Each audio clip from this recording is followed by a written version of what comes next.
भविष्यवाणी। क्या बोला था भगवान श्री कृष्ण ने? जो लिखा था क्या वो सच था? जो लिखा था क्या वो सच में हो रहा है? आइए जानें। लेकिन दोस्तों, वीडियो शुरू करने से पहले आप सभी से निवेदन है कि अगर आपने अभी तक वीडियो को लाइक और चैनल को सब्सक्राइब नहीं किया है तो तुरंत वीडियो को लाइक और चैनल को सब्सक्राइब करें और वीडियो को ज्यादा से ज्यादा लोगों को शेयर करें, जिससे ऐसी इंटरेस्टिंग और नॉलेजेबल वीडियो सभी लोगों तक पहुंच सके। तो आइए वीडियो शुरू करते हैं। ज्योतिष और पौराणिक ग्रंथों में युगों का मान अलग अलग बताया गया है। पौराणिक ग्रंथों के अनुसार युगों की संख्या 4 बताई गई है: सतयुग, त्रेता युग, द्वापर युग और कलयुग। ऐसा कहा गया है कि कलयुग में पाप अपने चरम पर होगा। वर्तमान में कलिकाल अर्थात कलयुग चल रहा है। इस युग में क्या क्या होगा या घटेगा यह हमारी ग्रंथों में लिखा गया है। यह भी कि इस युग में जब कहीं भी प्रलय होगा तो सिर्फ हरि का कीर्तन ही उसे बचाएगा। आइए अब जानते हैं कि कलयुग के संबंध में ग्रंथों में क्या लिखा है। 1. सतयुग। सतयुग में प्रतीकात्मक तौर पर धर्म के 4 पैर थे। सतयुग में मनुष्य की लंबाई 32 फीट अर्थात लगभग 21 हाथ बताई गई है। इस युग में पाप की मात्रा 0 विश्वा अर्थात 0% थी तथा पुण्य की मात्रा 20 विश्वा अर्थात 100% थी।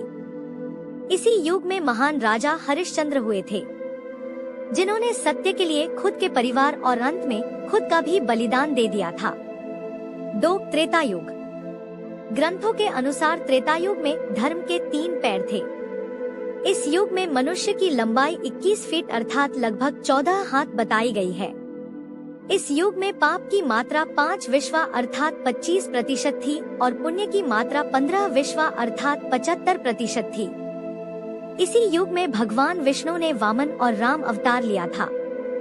हम आपको बता दें कि ये वही युग था जिस युग में असुर राजा बलि ने 3 पग में धरती दान कर दी थी, जबकि राक्षस राजा रावण ने माता सीता का अपहरण करने के बाद भी उन्हें छुआ तक नहीं था। 3. युग, द्वापर युग। द्वापर युग में धर्म के 2 पैर ही थे। कहा जाता है कि इस युग में मनुष्य की लंबाई 11 फीट अर्थात लगभग 7 हाथ थी।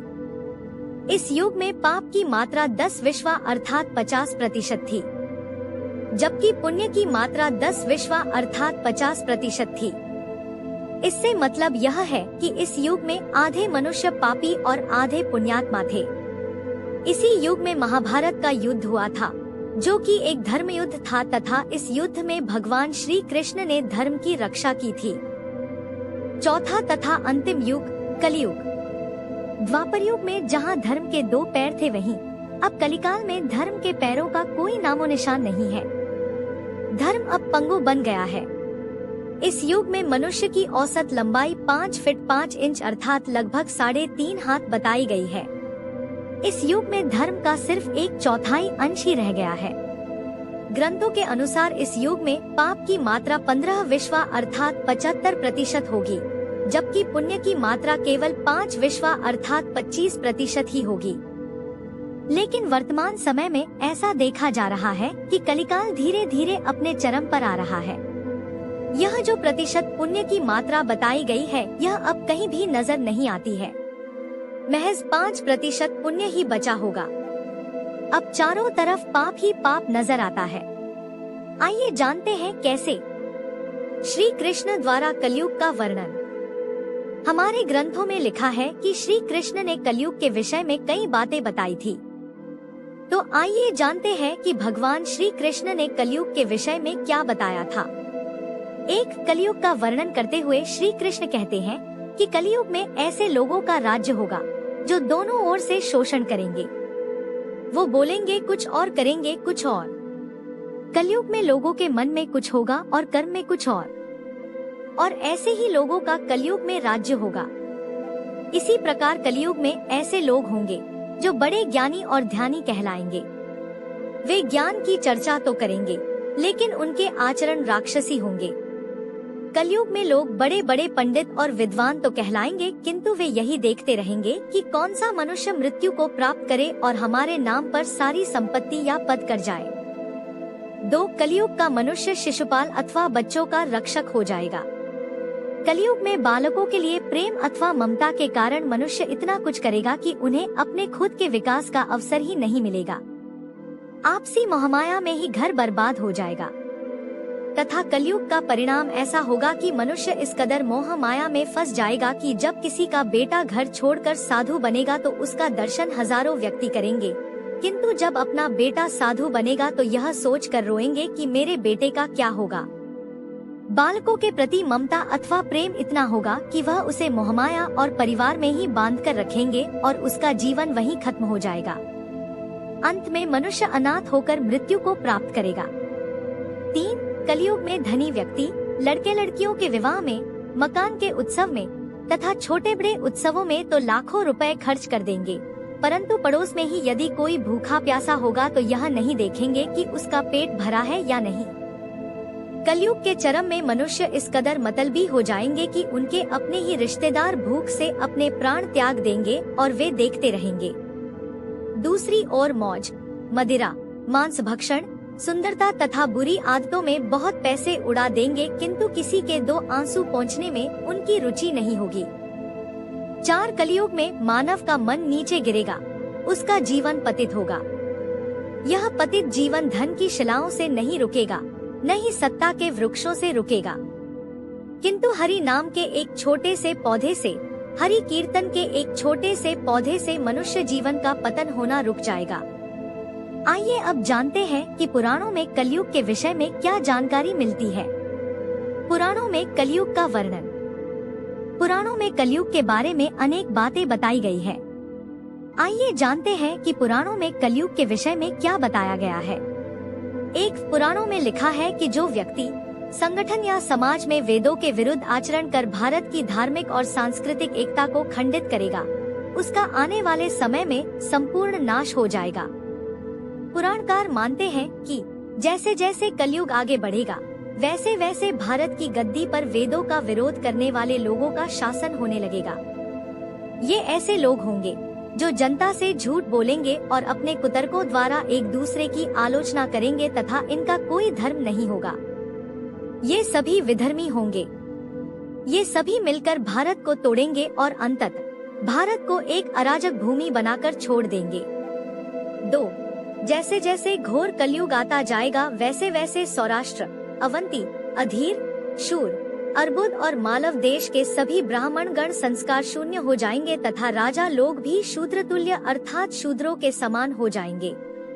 अपनी तुच्छ बुद्धि को शाश्वत समझकर कुछ मूर्ख ईश्वर की तथा धर्म ग्रंथों की प्रामाणिकता मांगने का दुस्साहस करेंगे। इसका अर्थ है कि उनके पाप चरम पर आ गए हैं। 3. जब सभी वेदों को छोड़कर संस्कार शून्य हो जाएंगे, तब सिंधु तट तथा चंद्रभाग का तटवर्ती प्रदेश, कौंतीपुरी और कश्मीर मंडल पर प्राय शूद्रों तथा नाममात्र के द्विजों का और म्लेच्छों का राज होगा। सबके सब राजा आचार विचार में एक जैसे होंगे। वे सब एक ही समय में भिन्न भिन्न प्रांतों में राज करेंगे। यह सभी झूठे, अधार्मिक और स्वल्प दान करने वाले होंगे तथा छोटी बातों को लेकर ही ये क्रोध के मारे आगबूला हो जाएंगे। ये दुष्ट लोग स्त्री, बच्चों, गौ और ब्राह्मणों को मारने में भी नहीं हिचकेंगे तथा दूसरों की स्त्री और धन हथियार लेने में ये सदा उत्सुक रहेंगे। न तो इन्हें बढ़ते देर लगेगी और न घटते। इनकी शक्ति और आयु बहुत थोड़ी होगी। राजा के वेश में ये म्लेच्छ ही होंगे। 4. कलयुग में ऐसे व्यक्ति लूट खसोट कर अपनी प्रजा का खून चूसेंगे। जब ऐसा शासन होगा तो देश की प्रजा में भी वैसा ही स्वभाव, आचरण तथा भाषण की वृद्धि हो जाएगी। राजा तो उनका शोषण करेंगे ही तथा आपस में वे भी एक दूसरे को उत्पीड़ित करेंगे और अंततः सबके सब नष्ट हो जाएंगे। 5. भागवत पुराण के अनुसार ब्रह्मा जी ने नारद से कहा कि हे नारद, भयंकर कलयुग के आने पर मनुष्य का आचरण दुष्ट हो जाएगा और योगी भी दुष्ट चित्त वाले होंगे। संसार में परस्पर विरोध फैल जाएगा। ज्यादातर लोग दुष्ट कर्म करने वाले होंगे और विशेषकर राजाओं में चरित्रहीनता आ जाएगी। देश देश और गांव गांव में कष्ट बढ़ जाएंगे। संतजन दुखी होंगे तथा अपने धर्म को छोड़कर लोग दूसरे धर्म का आश्रय लेने लगेंगे। देवताओं का देवत्व भी नष्ट हो जाएगा और उनका आशीर्वाद भी नहीं रहेगा। मनुष्यों की बुद्धि धर्म से विपरीत हो जाएगी और पृथ्वी पर म्लेच्छों के राज्य का विस्तार हो जाएगा। 6. महर्षि व्यास जी के अनुसार कलयुग में मनुष्यों में वर्ण और आश्रम संबंधी प्रवृत्ति नहीं होगी तथा वेदों का पालन कोई नहीं करेगा। कलयुग में विवाह को भी धर्म नहीं माना जाएगा। शिष्य गुरु के अधीन नहीं रहेंगे। पुत्र भी अपने धर्म का पालन नहीं करेंगे। कोई किसी कुल में पैदा ही क्यों न हुआ हो, जो बलवान होगा वही कलयुग में सबका स्वामी होगा। सभी वर्णों के लोग कन्या बेचकर निर्वाह करेंगे। कलयुग में जो भी किसी का वचन होगा वही शास्त्र माना जाएगा। 7. कलयुग में थोड़े से धन से मनुष्यों में बड़ा घमंड होगा तथा स्त्रियों को अपने केशों पर ही रूपवती होने का गर्व होगा। कलयुग में स्त्रियां धनहीन पति को त्याग देंगी तथा उस समय धनवान पुरुष ही स्त्रियों के स्वामी होंगे। जो अधिक धन आदि देगा उसे ही मनुष्य अपना स्वामी मानेंगे। उस समय लोग प्रभुता के ही कारण एक दूसरे से संबंध रखेंगे। 8. मनुष्यों की द्रव्य राशि घर बनाने में ही समाप्त हो जाएगी और इससे दान पुण्य के काम नहीं होंगे तथा मनुष्य की बुद्धि धन के संग्रह में ही लगी रहेगी। सारा धन उपभोग में ही समाप्त हो जाएगा। कलयुग की स्त्रियां अपनी इच्छा के अनुसार आचरण करेंगी तथा हाव भाव विलास में ही उनका मन लगा रहेगा। अन्याय से धन पैदा करने वाले पुरुषों में उनकी आसक्ति होगी। कलयुग में सभी लोग सदा सबके लिए समानता का दावा करेंगे। 9. कलयुग की प्रजा बाढ़ और सूखे के भय से व्याकुल रहेगी। सबके नेत्र आकाश की ओर लगे रहेंगे। वर्षा न होने से मनुष्य तपस्वी लोगों की तरह फल मूल पत्ते खाकर जीवित रहेंगे तथा कितने व्यक्ति तो आत्मघात कर लेंगे। कलयुग में सदा अकाल ही पड़ता रहेगा। कलयुग में सभी लोग हमेशा किसी न किसी कलेशों से घिरे रहेंगे तथा कलयुग में सुखी व्यक्तियों की संख्या बहुत कम होगी। देव पूजा, अतिथि सत्कार, श्राद्ध और तर्पण की क्रिया कोई नहीं करेगा। 10. ब्रह्मचारी लोग वेदों में कहे गए व्रत का पालन किए बिना ही वेदाध्यापन करेंगे। कलयुग आने पर राजा प्रजा की रक्षा न करके प्रजा के ही धन का अपहरण करेंगे। अधम मनुष्य संस्कारहीन होते हुए भी पाखंड का सहारा लेकर लोगों को ठगने का काम करेंगे। उस समय पाखंड की अधिकता और अधर्म की वृद्धि होने से लोगों की आयु कम होती चली जाएगी।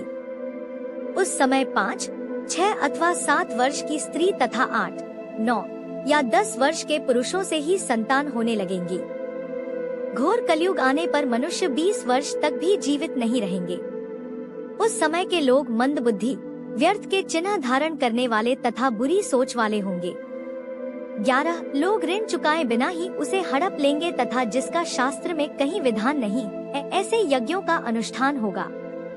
मनुष्य खुद को ही पंडित समझेंगे और बिना प्रमाण के ही सब कार्य करेंगे। तारों की ज्योति फीकी पड़ जाएगी, 10 दिशाएं विपरीत होंगी। पुत्र पिता को तथा बहुएं सास को काम करने भेजेंगी। कलयुग में समय के साथ साथ मनुष्य वर्तमान पर विश्वास करने वाले, शास्त्र ज्ञान से रहित, दंभी और अज्ञानी होंगे। जब जगत के लोह सर्वभक्षी हो जाएंगे, वह लोग स्वयं ही आत्मरक्षा के लिए विवश हो जाएंगे तथा राजा उनकी रक्षा करने में असमर्थ हो जाएंगे। तब मनुष्यों में क्रोधलोभ की अधिकता हो जाएगी। 12. कलयुग के अंत के समय बड़े बड़े भयंकर युद्ध होंगे, भारी वर्षा, प्रचंड आंधी और जोरों की गर्मी पड़ेगी। लोग खेती काट लेंगे, कपड़े चुरा लेंगे, पानी पीने का सामान और पेटियां भी चुरा ले जाएंगे। चोर अपने ही जैसे चोरों की संपत्ति चुराने लगेंगे। हत्यारों की भी हत्या होने लगेगी। 13. मनुष्य की औसत आयु 20 वर्ष ही रह जाएगी। कलयुग में 5 वर्ष की उम्र में स्त्री गर्भवती होने लगेंगी। 16 वर्ष में लोग वृद्ध हो जाएंगे और 20 वर्ष में मृत्यु को प्राप्त हो जाएंगे। इंसान का शरीर घटकर बौना हो जाएगा। ब्रह्मवैवर्त पुराण में बताया गया है कि कलयुग में ऐसा समय भी आएगा जब इंसान की उम्र बहुत कम रह जाएगी, युवावस्था समाप्त हो जाएगी। कली के प्रभाव से प्राणियों के शरीर छोटे छोटे, क्षीण और रोगग्रस्त होने लगेंगे। 14. श्रीमद्भागवत के 12 स्कंध में कलयुग के धर्म के अंतर्गत श्री सुखदेव जी परीक्षित जी से कहते हैं, जैसे जैसे घोर कलयुग आता जाएगा वैसे वैसे उत्तरोत्तर धर्म, सत्य, पवित्रता, क्षमा, दया, आयु, बल और स्मरण शक्ति का लोप होता जाएगा। अर्थात लोगों की आयु भी कम होती जाएगी जब कलिकाल बढ़ता चला जाएगा। कलयुग के अंत में जिस समय कल की अवतार अवतरित होंगे उस समय मनुष्य की परम आयु केवल 20 या 30 वर्ष होगी तथा चारों वर्णों के लोग क्षुद्रों तथा बोने के समान हो जाएंगे। गौएं भी बकरियों की तरह छोटी छोटी और कम दूध देने वाली हो जाएगी। 15 कलयुग के अंत में संसार की ऐसी दशा होगी कि अन्न की पैदावार खत्म हो जाएगी। लोग मछली मांस ही खाएंगे और भेड़ व बकरियों का दूध पिएंगे। गाय तो दिखना भी बंद हो जाएगी और यदि होंगी भी तो वह बकरी के समान होगी। एक समय ऐसा आएगा जब जमीन से अन्न उपजना बंद हो जाएगा, पेड़ों पर फल नहीं लगेंगे। धीरे धीरे ये सारी चीजें विलुप्त हो जाएंगी। 16 स्त्रियां कठोर स्वभाव वाली व कड़वा बोलने वाली होंगी। वे पति की आज्ञा नहीं मानेंगी। जिसके पास धन होगा उसी के पास स्त्रियां रहेगी। मनुष्यों का स्वभाव गधों तथा केवल गृहस्थी का भार ढोने वाला रह जाएगा। लोग विषयी हो जाएंगे। धर्म कर्म का लोप हो जाएगा।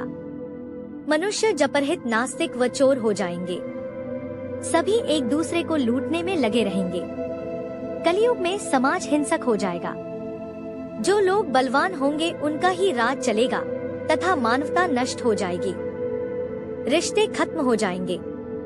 एक भाई दूसरे भाई का ही शत्रु हो जाएगा। जुआ, शराब, परस्त्रीगमन और हिंसा ही धर्म होगा। 17 पुत्र पिता का और पिता पुत्र का वध करके भी उद्विग्न नहीं होंगे। अपनी प्रशंसा के लिए लोग बड़ी बड़ी बातें बनाएंगे किंतु समाज में उनकी निंदा नहीं होगी। उस समय सारा जगत म्लेच्छ हो जाएगा। कलयुग में लोग शास्त्रों से विमुख हो जाएंगे। अनैतिक साहित्य ही लोगों की पसंद हो जाएगा। बुरी बातें और बुरे शब्दों का ही व्यवहार किया जाएगा। स्त्री और पुरुष दोनों ही अधर्मी हो जाएंगी। स्त्रियां पतिव्रत धर्म का पालन करना बंद कर देगी और पुरुष भी ऐसा ही करेंगे। स्त्री और पुरुषों से संबंधित सभी वैदिक नियम विलुप्त हो जाएंगे। अंत में इस घोर कलिकाल से बचने का एकमात्र तरीका यह है कि व्यक्ति को वेदों की ओर लौट आना चाहिए और हरि कीर्तन करके खुद को सुरक्षित रखना चाहिए। जो व्यक्ति धर्म से विमुख होकर रहेगा वह कहीं भी कभी भी अकाल मौत को प्राप्त हो जाएगा या हर समय दुखी और संकटों से ही घिरा रहेगा। हमारे पुराण जैसा बताते हैं वैसा हमें आज की हमारी दुनिया में देखने को मिलने लगा है। वैसे यह बात आपको कितनी सच लगती है कमेंट में जरूर बताएं। तो दोस्तों वीडियो में बस इतना ही। आशा करते हैं कि आपको वीडियो पसंद आई होगी तथा हमारे इस वीडियो के माध्यम से आपको बहुत सी नई जानकारी प्राप्त हुई होगी। तो मिलते हैं अगले वीडियो में ऐसी ही कुछ इन्फॉर्मेटिव वीडियो के साथ। तब तक के लिए good bye, take care, Radhe Radhe.